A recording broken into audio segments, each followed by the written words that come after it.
got the right fight song. It's improvement. Reminds me a little bit of Disney. Just got back from Disney with the family. And I was going to say that fight song reminded me of Disney because they play it. If you didn't know that Walt Disney was born in Marceline, Missouri. But really, y'all remind me a little bit of Disney World. Tired, ready to go home. Tired of coaches whining up here. So, good morning to everyone.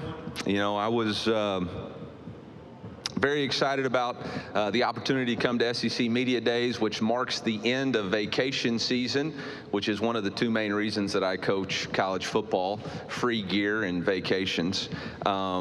And now it's on to football season. And based on what I've heard from the rest of the SEC coaches, it looks to be a really, really exciting upcoming football season and an incredibly tough competition throughout. I was sent a text message the other day by one of my good friends that said, what a privilege it is to be exhausted by a challenge you choose for yourself. And that's something I think about a lot when we talk about college football and college athletics. We choose to do this. I'm blessed to be the head football coach and incredibly proud of the opportunity to serve the great state of Missouri as the head football coach of the University of Missouri. To represent the 6 million people who live in our state, it's an incredible privilege and opportunity. Very appreciative of the support of our board of curators led by chairman of the board, Todd Graves. We got an incredible leader and president and chancellor and Dr. Moon Choi. Our athletic director, Larry Veach, empowers us to be the best football program that we can be, and it's just an honor and a privilege for our family to call Missouri home, and we're blessed to be here. I'm really proud of the football team we will field this fall. You know, we've got 38 new scholarship players. 21 of them came from the transfer portal, 17 from high school. And so, you know, we've built a roster to compete this season. We valued production over potential, and we have 20 players on the defensive side of the ball who have started more than one game in their college career. We've got 12 players on offense who have multiple starts in their collegiate career, and then we've got 3 on special teams. Our 3 representatives today have 85 combined starts among them, and that's Connor Tollison, Dalen Carnell, and Zion Young. Those guys, Commissioner Sankey mentioned it, you know, those 3 young men are juniors and seniors, 41 of them, 41 of our players and 15 staff members. We went on a service trip to the mountains of Jamaica in May. We are blessed to be a blessing, and that's something that as a program we want to live by. We want to use the platform and the opportunities that we have to impact and empower communities. We wanted to go and serve, and that's exactly what we did. We spent 4 days building a home, building a bathroom, repairing 3 roofs, adding a room to the medical center there. We built a home for a single mother with 3 kids, and it was an awesome opportunity to spread hope throughout the community of Harmons. You know, they didn't care that we were football players. There was one night where we got to spend, we divided up into groups of 3 and 4, and we went and had meals in people's homes to get to know the community. And they had no idea. Really, when we talked about football, they thought we were talking about soccer. They didn't care about Americana football. What they cared is that we cared about being an impact to their community. And it was something that was really eye-opening. They just appreciated enough that we would show up. We wanted to have an impact on them, but in truth, they had more of an impact on us. And I don't know, maybe it was the lack of air conditioning. Maybe it was the 1 2-minute cold shower that you could have. Maybe it was trying to put 41 guys in bunk beds. Maybe it was the fact that water is very scarce in Harmons and that most people don't actually have running water in that community. But it changed us, and it made us different, and it made us realize that we're very thankful for the opportunities that we have. I'm very thankful to be at the head football coach at the University of Missouri. I'm very thankful for the ability to do this, and I know our players are too. So with that, I know there's a lot of burning questions in this room by the 14 of y'all that showed up. But just as a reminder, I'm not going to answer any questions about the Epstein files, whether about the radiation belt, and whether or not it was possible for Lee Harvey Oswald to get 3 shots off in 7 seconds. I don't have time to answer all those questions. But I will answer questions about Mizzou football. And I would be remiss if I didn't say Bob Holt was a graduate of the Missouri School of Journalism, and we miss him today, and we think about him often. And so with that, I'll open it up for questions. Coach, we'll try to find some questions on some other topics over here. So Molly Ann, Holly, Olivia have microphones. Coach, we'll start right here in the center aisle. Hey Coach, Emily Grace McWhorter from the Next Round. You shared with local media that you expect Sam Horn to remain with your team despite being drafted by the Dodgers this past Monday. Yeah. Can you share what y'all's conversations were this past week kind of leading up to this and what the game plan was for you guys? Yeah. First off, congratulations to Sam, Jim, and Beth. What an awesome accomplishment, awesome opportunity for that young man to be that good of an athlete, to be able to play. I think he threw 15 innings this year and really had an outstanding season. We're so proud of him to be able to compete in 2 sports. But Sam has been adamant this whole time that his goal is to compete to try to win the job in the SEC and play quarterback at the highest level. I've had conversation with his representatives in whether that was last year as he was going through his Tommy John's surgery or the rehab process going through spring, and that really hasn't changed. We had discussed it. Sam had relayed the message. His agent had relayed the message to all the baseball organizations that he was going to play football this fall, and so nothing's changed. I called him the day of the draft to make sure he was having a draft party. I called him after he got drafted, and I told him, you know, the day he got drafted, was proud of him, and I'd see him at 6:30 at workouts in the morning. Which will go in the section straight in front of me in the 3rd row. Morning, Coach. Nick Eliza from KCOU in Columbia. You just mentioned it a couple minutes ago, 21 transfers you brought in. How do you create a culture and a chemistry with such roster turnover, especially among the upperclassmen? Yeah, I think that was part of the reason we decided to take the mission trip to Harmon's.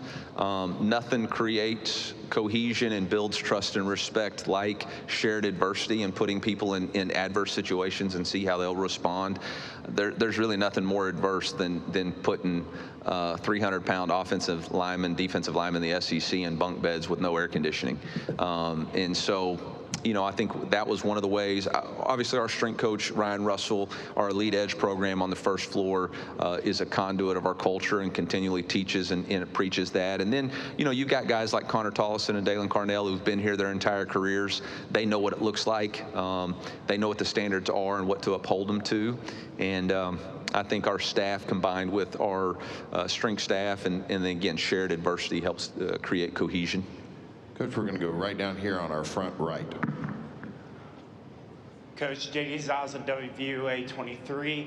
This year, Missouri gets to renew a rivalry with Kansas.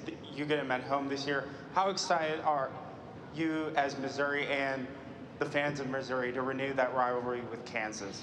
Yeah, I think rivalries are a great thing for college athletics and college football particularly, especially regional rivalries. This one goes back a long ways.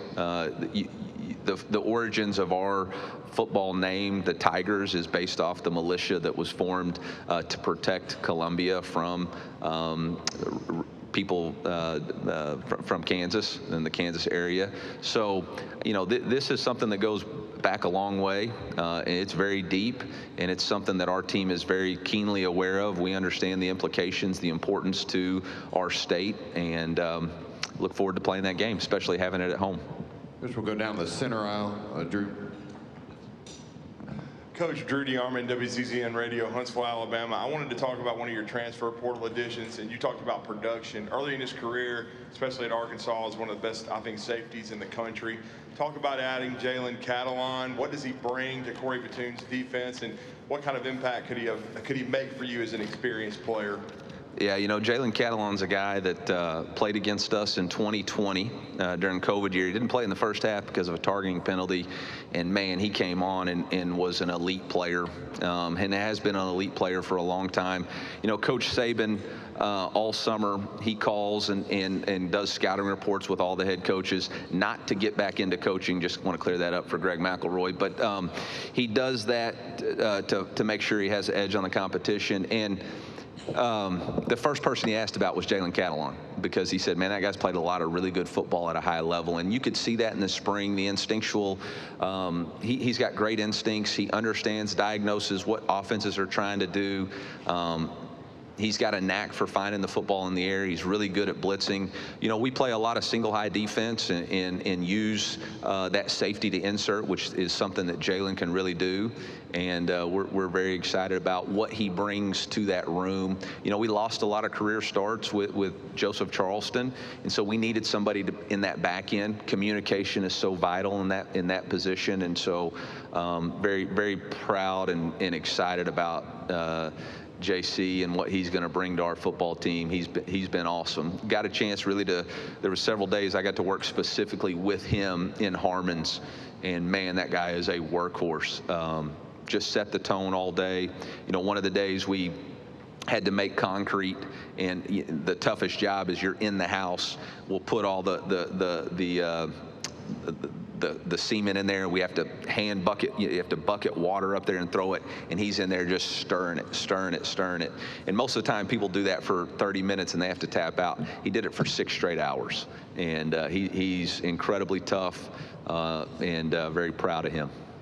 Coach, we'll go over here to our left, second row. Tom. Hey, Coach. Tom Murphy, Arkansas Democrat Gazette. Thanks Tom. for the words about Bob. Yeah. You mentioned during your opening about coaches winding up here. Yeah. I'm wondering if that's about transfer portal, caps, or what, and if not, No. what was it about? No, it's not. It wasn't here. It's just in general. I just go back to, like, again, what a privilege it is to be exhausted by a challenge you choose for yourself. We all choose to coach here. We all choose. Those topics, though. They are what they are. You know, since I've been in college football, we've had COVID, NIL, transfer portal, 8 or 9 game schedule. We've been debating that for 5 years. So, like, I mean, it is what it is. Coach, we're going to go on this near aisle, Barry. Yeah, Barry Trammell, Tulsa World. You know, the SEC, 15 years, won a bunch of national titles. Everybody in the league seemed to benefit from that. Now the Big Ten's won 2 in a row. How important is it for the SEC to get back to the top?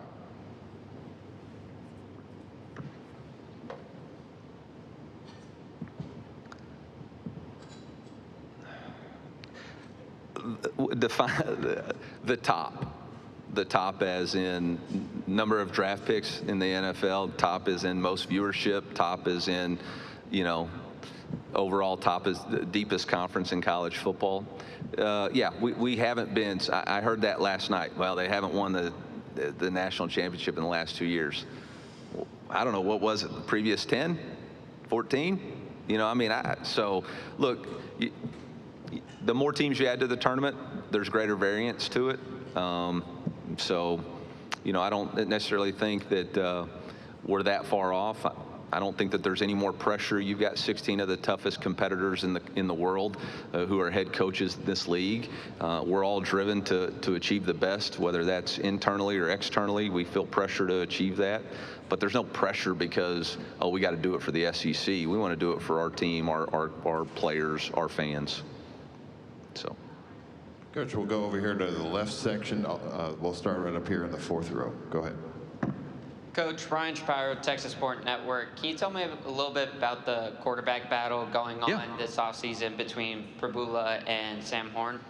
Yeah, we got 3 quarterbacks, all a little bit different, all with some very good strengths. Obviously, Sam Horn's a guy who's been in our system for a long time, dual threat player, obviously plays baseball at a high level, is coming back from Tommy John surgery. I thought he had an outstanding bowl prep as he was rehabbing that, and really a really good spring, and has really excelled in his maturation.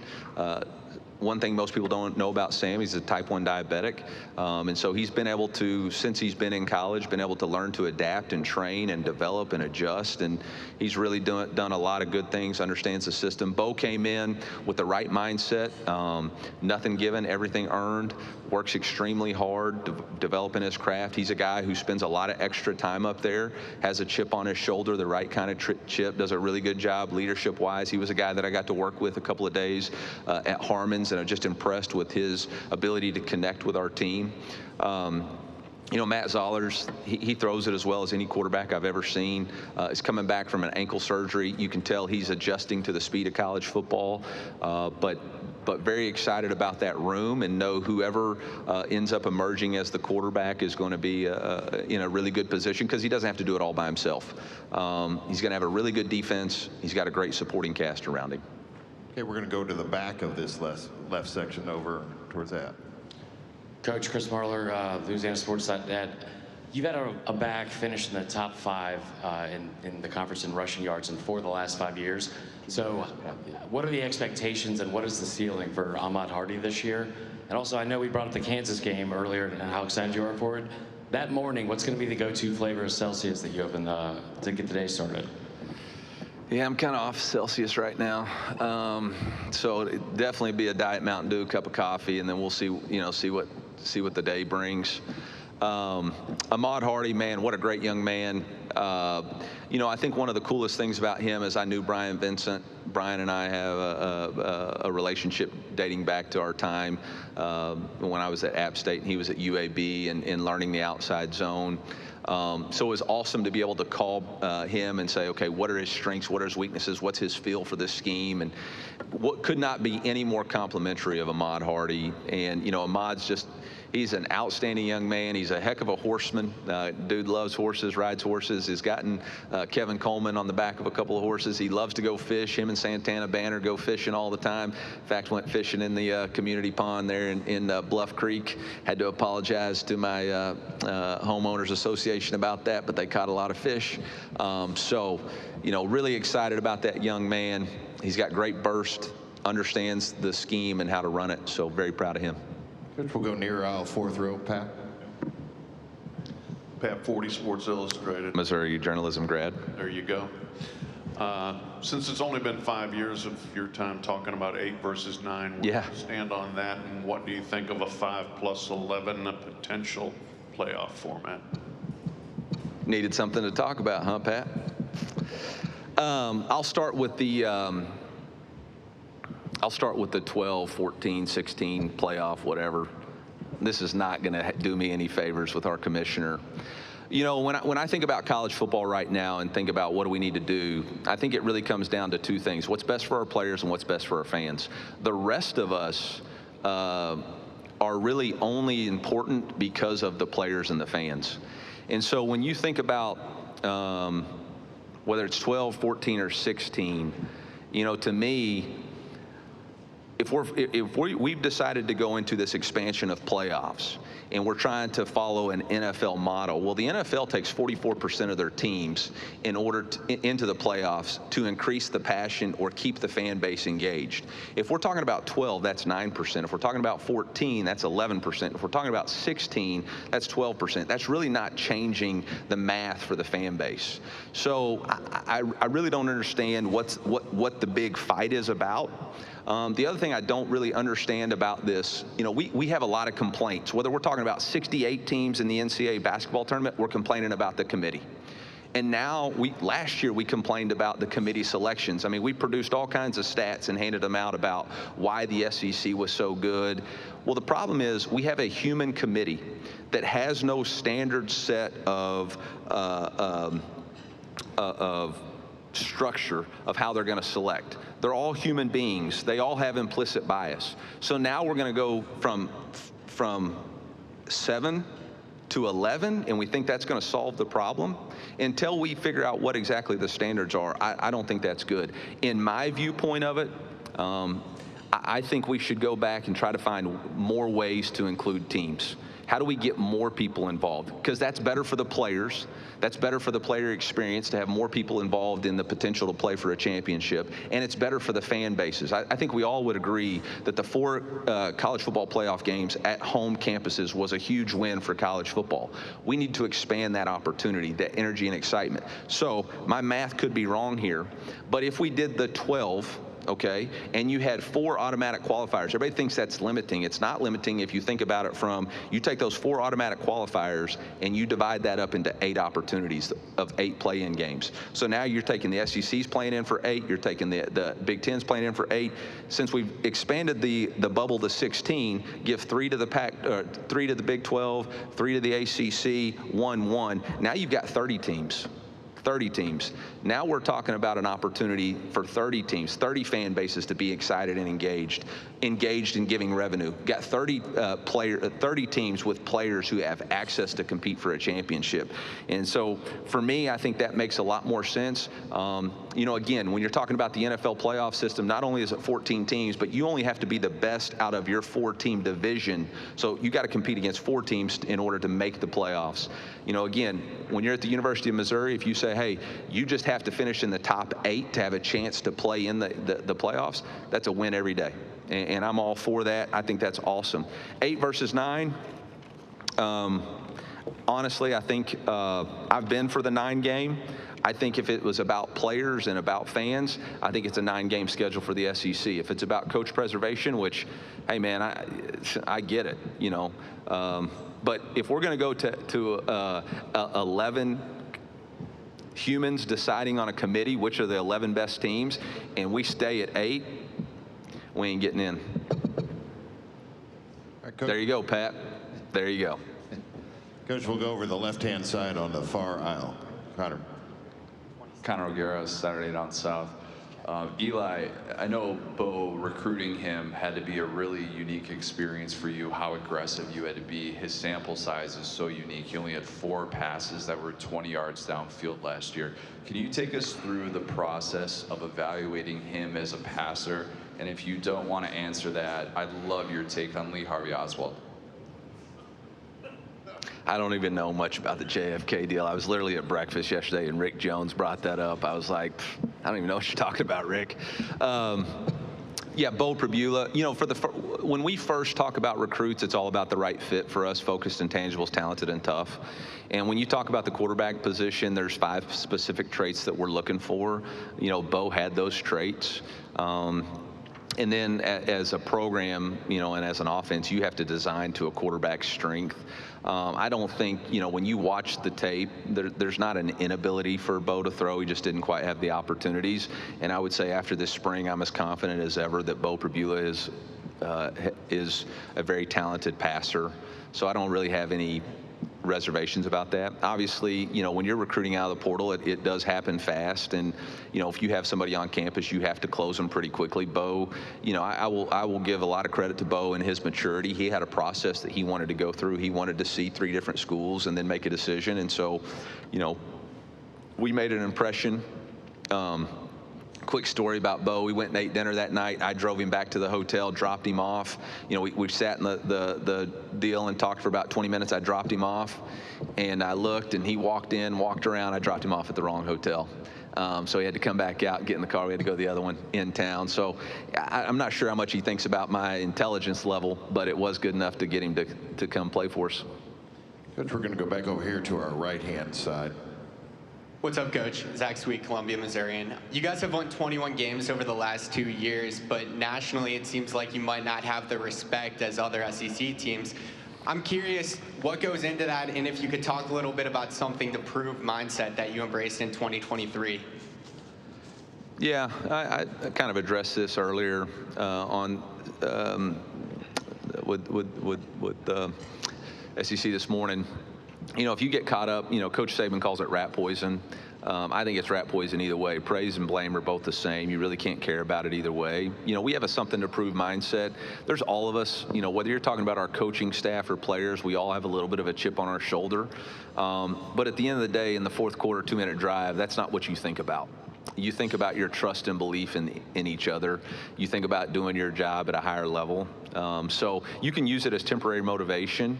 But in the key moments, it's really more about your belief in each other. And that really is what drives us. It's our belief in our brotherhood. It's our belief in our Elite Edge program. It's our belief in our always compete mentality. It's the development of trust and respect that we have with each other. It's having fun while we're doing this. That really drives us in our success. And so other people's opinions, somebody asked me what the difference was over my 5 years being here. In the first couple of years, I really cared what y'all thought about me. Now I really don't. I don't care. I'm here to represent my family, my wife and my 4 beautiful daughters. I'm here to represent the University of Missouri and make our football team proud. And outside of that, I really don't care what anybody else thinks. We have time for a couple more. We're going to start here about 5 rows back left. Hey, Eli, Alex Miller from the Bryan College Station Eagle. Yeah. Do you have any conspiracy theories about Missouri football that you've debunked or are debunking? What's that sign? There's no conspiracy theories, but there's also no such thing as coincidences. So there you go. Okay, we'll stow here in the left section, about 3/4 of the way back. Harold Thompson, SEC Unfiltered. You guys have 6 games at home. You don't leave the state of Missouri until October 18th. Yep. So many new players and transfer portal additions being added on in and new starters. How important is it for you guys to have that time to build the chemistry at home before you have to go play at Auburn, in Norman, and on the road to Fayetteville? Yeah, we play at Nashville too, and with Diego Pavia, that ain't no joke. So let's make sure we give those guys the respect that Clark deserves for sure, and the program he's built. But yeah, appreciate Mark Womack helping us with that first 6 games at home there. Obviously, it gives a new quarterback an opportunity to settle in a friendly environment. And obviously, we've played pretty well at home. Our fans have done an incredible job since we've been there, and developing that as a really home field advantage for us, and very appreciative of their support and believing in us. And obviously, when you turn us on TV, you're going to see a $250 million North End Zone complex that's being put up daily, and appreciate the work they've done there. The challenge for us, I didn't feel like last year, I feel like I let our team down by being unprepared to go to Texas A&M on the road. We were not, with the adjustment of the transfer portal and players, I don't think they understood the routine and what it was going to be, and we were a step slow in just about everything we did, starting with me and the decision-making processes and our players. So we're going to have to do a good job in fall camp of making sure we're ready when the opportunity does to go on the road, make sure our players understand what that routine is going to look like. And so we've actually built something into our fall camp training plans to replicate and simulate a road game for 48 hours. And so we're going to do a really good job of embracing playing at home for the first 6, but also making sure we're prepared for that opportunity when we go to Jordan-Hare. Coach, we're going to take one final question in the very back of Make it good. Make it good. Coach Rob Brown, SEC Sideline Sports Network, Memphis. We're Cardinals town. You've got that Cardinals nation. I've asked you about this before. You're building tremendous facilities at your football stadium. Yep. Nobody's asked about that, but y'all put maybe close to $200 million. 250. That's a big deal. Let's talk about that. That's a serious commitment from Missouri. Says a lot about where your program's going, doesn't it? Yeah, that's why I started off by thanking the 6 million residents of the state of Missouri, by thanking Todd Graves, past chair Robin Winokur, Bob Blitz, Jeff Lehman, Michael Williams, a lot of different people, President Choi, a lot of big-time boosters. When you're talking about Richard Miller, Mike Campeter, Steve Trulask, you're talking about the Bukowski brothers, you're talking about Jeff and Kara Cannon, you're talking about a lot of people who have committed a lot of resources to our university and believe. The Stevens family. Since we've been there, we've invested in a brand new indoor facility. We've invested in a $250 million North End Zone project. They've invested in a weight room reconstruction, a new grass fields. So they've done a lot to enhance the program and give us the ability to compete and attract talent, and that's what we've really tried to do. And now it's, again, I've put the pressure on our coaching staff this year. It's really about coaching. We as a coaching staff need to take on the ownership of this year's team, about getting the best out of these guys, because we have a lot of talent, we have a lot of depth, but we got to bring it together, and we got to bring the most out of them. So appreciate all y'all. Appreciate y'all late scragglers that got in here and filled up the room, and hope y'all finish strong today. MIZ. Thank you, Coach. Thank you for your time.